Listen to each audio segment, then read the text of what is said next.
Hello everyone, मैं हूं ममता वाली और आप सभी देख रहे हैं सैनी एजुकेशन वीडियोस। आज हम पढ़ेंगे क्लास 10th मैथ्स चैप्टर 5 का एग्जांपल 3।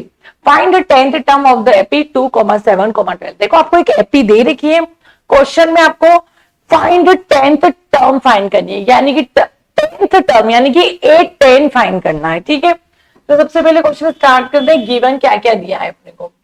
ठीक है, क्वेश्चन के अकॉर्डिंग एपी आपके पास है, तो फर्स्ट टर्म कितना है 2, फर्स्ट टर्म आपका 2, कॉमन डिफरेंस निकालते d is equal to a2 minus a1।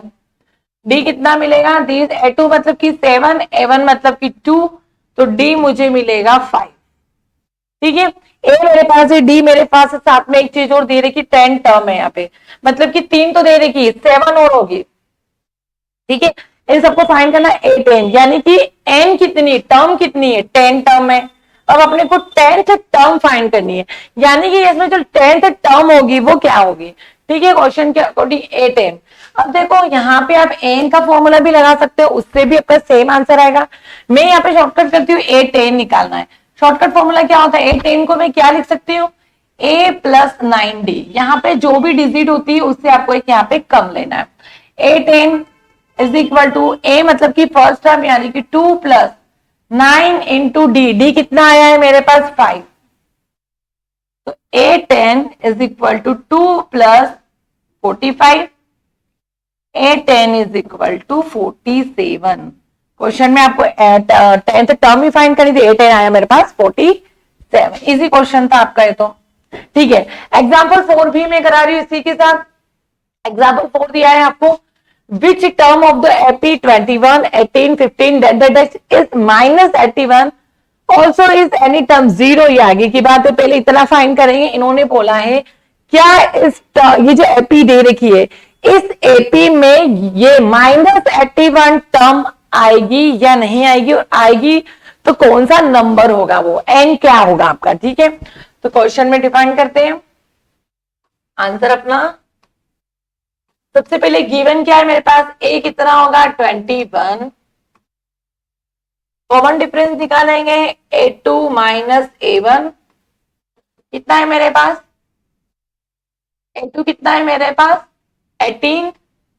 ठीक है, a2 18 है, माइनस 21, तो d कितना आएगा मेरे पास, जो डिजिट बड़ी है उसका साइन लगेगा साथ में, कितना आंसर आएगा, तो d कितना आएगा मेरे पास 3, a मेरे पास 21, डी मेरे पास -3 है। अब आपको बताना है ए एन मतलब इस बीच टर्म ऑफ एपी, इस एपी में 81 जो -81 जो है वो कौन सी टर्म होगी, होगा 81 बट वो किस नंबर पे होगा, कौन सी टर्म होगी।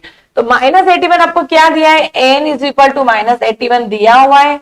क्वेश्चन में आपको टर्म बताना है कि कौन सी टर्म होगी जिसपे -81 होगा। ठीक है, यहां से प्रोसेस स्टार्ट करते हैं। एन फाइंड करना है, तो n is equal to a plus n minus 1 d, d. ठीक है, n कितना दे रखा है, मैंने लिख रखा है n -81 is equal to first है मेरे पास 21 प्लस n मुझे नहीं पता है, d अपन निकल के आ चुके हैं -3। यहां से देखो 21 जो है प्लस का इक्वल भी उधर आएगा तो माइनस का, -81 minus 21 is equal to n -1 minus 3। अब यहां पे देखो आप -81 और 21 मिला के कितने होंगे आपके,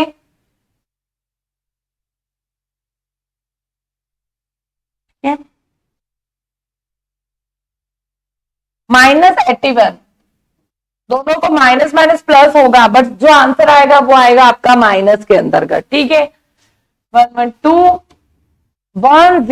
आएगा आपका, कितना आ रहा है 102 is equal to n -1 minus का 3। ठीक है, अब यहां पे अगर आप नोट करोगे -81 ही है, a आपका 21 है। ठीक है, अब यहां से जो देखो -3 जो है आपका वो मल्टीप्लीकेशन में, इक्वल के उधर आएगा तो डिवाइडेशन में, तो -102 अपॉन 3, दोनों के पास साइन माइनस का है -1। ठीक है, यहां से अगर नोट करोगे डिवाइडेशन कर देंगे, 3 3 9, एक डिजिट बची, तो n की वैल्यू कितनी आ रही है आपके पास जो बच रहा है वो लिखूंगी मेरे पास 34, माइनस से माइनस भी ब्रेक होगा, is equal to n minus 1 जो होगा n की वैल्यू निकालनी तो 1 इक्वल किधर आएगा, तो कितना आएगा आपका पास 31 plus 1 is equal to n, तो n की वैल्यू मुझे मिलेगी 35। ठीक है, यानी कि जो माइनस 81 होगी, जो भी टर्म होगी वो n टर्म कितने नंबर्स पे होगी, यानी कि कौन सी टर्म होगी, वो 35 जो टर्म होगी उस पर आपको माइनस 81 मिलेगा। ठीक है, आगे पूछे इन्होंने also is any term is zero, यानी कि आपको अगर कोई सी टर्म जीरो कब होगी, यानी कि ये जीरो कहां रखना आपको an। ठीक है, गिवन है आपको, मतलब आगे का क्वेश्चन ऐसे होगा, अब आप क्या करोगे, n आपको जीरो रखना है, बोला एनी टर्म जीरो, कौन सी टर्म जीरो होगी, यानी कि n जीरो। ठीक है, तो n रख के फॉर्मूला क्या होता है अपना, n is equal to a plus n minus 1d। n अगर जीरो रखोगे, टर्म निकालने की, n की वैल्यू निकालने की, कौन सी टर्म पे जीरो होगा। ठीक है, तो a फर्स्ट टर्म क्या है अपने पास 21 प्लस n अपने को नहीं पता है, d अपने को पता है माइनस का 3।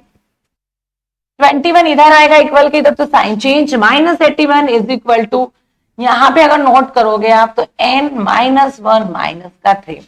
ये 3 जो है आपका वापस से मल्टीप्लीकेशन में, तो मैं इसको डिवाइडेशन में भेजूंगी, तो minus 21 upon minus 3 is equal to n minus 1। यहां पे अगर नोट करोगे आप, डिवाइडेशन हो रहा है, 7 माइनस से माइनस भी ब्रेक, कितना बच रहा है आपका 7 is equal to n minus 1, यानी कि अगर n की वैल्यू में निकालती हूं तो कितनी होगी 7 plus 1, n is equal to 8, यानी कि जो 8 वाली टर्म होगी इस एपी में, जो 8 टर्म होगी वो आपकी जीरो होगी। ठीक है, यहां पे आपको अलग पूछा था, इसी क्वेश्चन के अंदर 2 क्वेश्चन पूछे कि कौन सी 81 होगी, 81 पे कौन सी होगी, मतलब यहाँ पे कौन सी टर्म होगी जो 81 होगी, यहाँ पे कौन सी ऐसी टर्म होगी जो जीरो होगी। तो यहाँ पे जीरो वाली टर्म में आपका 8 आएगा, एंड 35 वाली पे आपको माइनस 81 आएगा। ठीक है, आई होप आपको क्वेश्चन समझ आए होंगे दोनों। नेक्स्ट एग्जांपल नेक्स्ट वीडियो में करेंगे।